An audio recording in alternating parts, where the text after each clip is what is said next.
Fidestec Radio presenta el podcast de electronicología. Episodio 24. ¿Cuál es la importancia de las resistencias de descarga?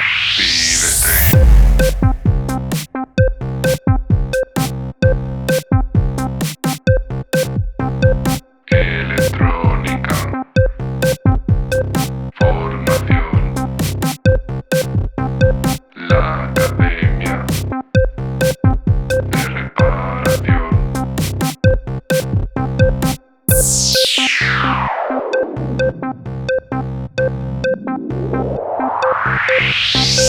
Fidestec. Hola, ¿qué tal? Bienvenido al podcast de electronicología, el programa de Fidestec Radio donde hablamos sobre reparación electrónica, organización del trabajo, diagnóstico e investigación de causas de averías y en general todo lo que tenga que ver con la parte práctica de la electrónica desde el punto de vista de la reparación. Soy Eugenio Nieto y desde Fidestec tengo la intención de ayudarte a mejorar como técnico de reparación para que no te conformes con hacer que algo vuelva a funcionar, sino que además seas capaz de analizar, reparar y prevenir futuras averías para convertirte en el técnico que todos buscan. En el programa de hoy te voy a hablar de qué son las resistencias de descarga, qué pasa si se averían y qué consecuencias tiene que se corten. Esto viene un poco porque hace poco he publicado un curso en el Club de Electronicología sobre usos avanzados de resistencias y hoy me he encontrado en una intervención una resistencia de descarga y he pensado que sería bueno hablar un poquito más sobre ella, darlas un poquito más a conocer. Si te interesa el tema de las resistencias, que al final son componentes muy sencillos, en el Club de Electronicología hay ya 3 o 4 cursos sobre resistencias con los que aprenderás muchísimas cosas que debes saber si te dedicas a la reparación electrónica. Pero antes de meternos en faena, déjame recordarte que en fidestec.com encontrarás un montón de recursos y formaciones para mejorar como técnico de reparación. Entra en fidestec.com/curso gratis, todo junto y en minúsculas, y recibirás gratis en tu email un curso completo del Club de Electronicología. Bien, empezamos explicando qué son las resistencias de descarga, ¿vale? Las resistencias de descarga son resistencias comunes, es decir, son resistencias normales, con sus rayas de colores, todo normal. Simplemente son resistencias que se van conectadas en paralelo con condensadores. También se pueden encontrar en otros elementos que almacenan energía, pero casi siempre te los vas a encontrar en paralelo con condensadores o capacitores. Su función es sencilla, sirven para descargar los condensadores cuando se desactiva la alimentación de una placa o de un equipo. ¿Qué quiere decir esto? Cuando un equipo se desconecta de la red, los condensadores quedan cargados. Entonces, las resistencias lo que hacen es que se vayan descargando poco a poco. Su función principal es proteger a las personas y a las instalaciones, es decir, evitan que si alguien manipula el equipo sufra una descarga o que una tensión acumulada dentro del circuito pueda provocar daños por estática o por descargas incontroladas o lo que sea dentro del circuito o a otros equipos. El valor óhmico de la resistencia de descarga es elevado. Normalmente pueden tener 1 megaohmio o más. Esto es para que la corriente que circula a través de ella sea muy pequeña y así se evita desperdiciar energía. Si el condensador tuviese una resistencia de descarga de un valor bajo, la corriente se iría por la resistencia, descargaría muy rápido, se calentaría la resistencia, se perdería energía, al final se desperdiciaría energía y no solucionaríamos nada. Como la corriente es muy pequeña, el condensador puede tardar bastantes minutos en descargarse completamente. Puede tardar a veces media hora en descargarse dependiendo del tipo de condensador y de resistencia. ¿Qué pasa si se averían las resistencias de descarga? Pues hay que decir que no es normal que se dañen, salvo por daños colaterales. Es decir, que haya otro componente que se haya dañado y eso haya provocado que la resistencia se destruya por una sobrecarga, por una sobretensión, por cualquier historia, pero no es normal que se dañen por desgaste.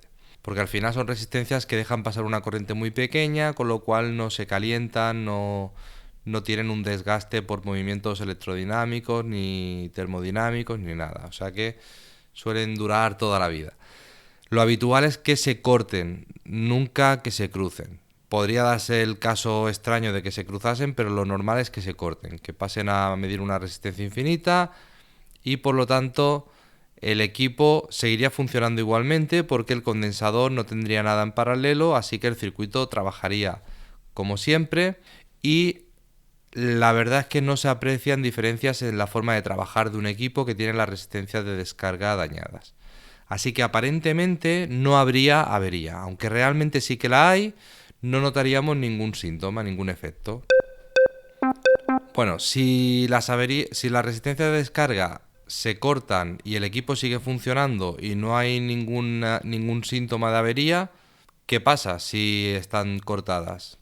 ¿Qué consecuencias puede tener y por qué realmente se montan si no pasa nada si están cortadas? Pues lo más peligroso es que no hay síntomas, que no hay nada así y entonces tenemos una avería que no percibimos. Entonces, hay un peligro enorme para un técnico de reparación. Si tocas el equipo y la resistencia de descarga está cortada, el condensador puede tirarse semanas o meses cargado. Entonces, llegas tú a tu reparación, tocas la placa y de repente recibes una descarga. La descarga es de corriente continua. Y esto es lo más peligroso, porque una descarga de corriente continua de muy poco tiempo ya es peligrosa. La descarga de corriente alterna puede provocar quemaduras y daños, pero la de corriente continua puede provocar una fibrilación ventricular, es decir, te puede detener el corazón por esa descarga. Sobre todo si son condensadores grandes que trabajan con tensiones elevadas, por ejemplo los primarios de las fuentes conmutadas y los equipos inverter. Así que como esto puede pararte el corazón, no confíes en la suerte, no des por hecho que estarán descargados y lo ideal es medir la tensión del condensador antes de intervenir.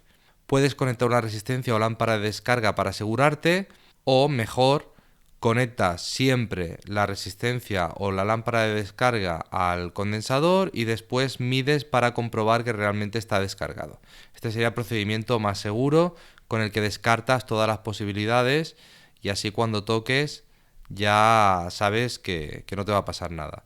Porque si utilizas una lámpara de descarga puede ser que la lámpara esté fundida y no descargue. Si mides puede ser que el multímetro esté dañado, no lo hayas configurado bien, no lo tengas en la escala correcta y te mide como que no hay tensión cuando realmente la hay, pero ya es muy difícil que la lámpara esté fundida, que hayas conectado mal el multímetro y que encima el condensador esté cargado, la resistencia de descarga esté cortada, ya son muchos factores.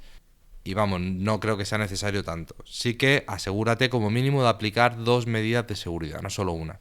Sobre todo nunca hagas un puente directamente en el condensador para descargarlo. Esto no es una buena práctica, es de técnicos cutres y además puedes dañar el condensador o puedes dañar otra parte de la placa, porque estás haciendo descargas de corrientes muy elevadas en muy poco tiempo, picos, subidas y bajadas y esto no es bueno para los componentes.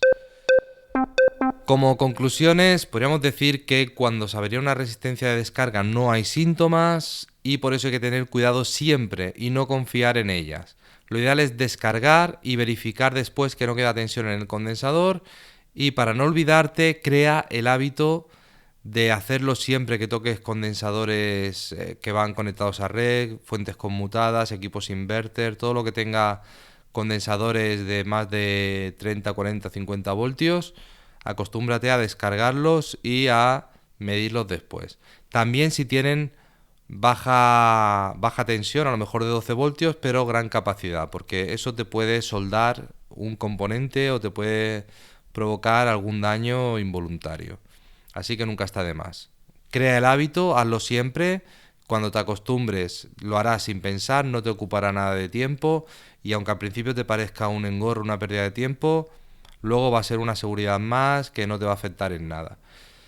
Ten las herramientas siempre a mano para no tener que ir a buscar, porque a veces caemos en la comodidad de tengo las herramientas lejos, ahora no voy a buscar una resistencia, no voy a buscar una lámpara, no tengo cocodrilos aislados, no tal, y al final no lo hago hasta el día que toco y me da el leñazo. Así que lo ideal es tener el hábito, tener las herramientas a mano y hacerlo siempre. En estos casos, cuando trabajamos con tensiones peligrosas que son realmente peligrosas, ¿vale? Porque hay personas que a lo mejor una descarga no le hace nada y hay personas que esa descarga les para el corazón. Así que en este caso el primer error puede ser el último, así que hay que tener mucho respeto y cuidar nuestra forma de trabajar.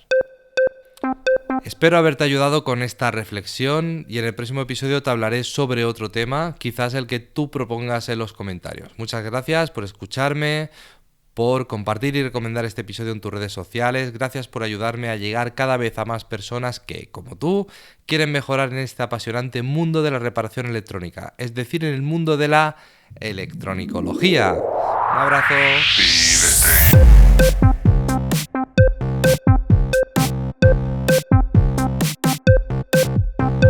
Electrónica. Formación. La Academia de Reparación.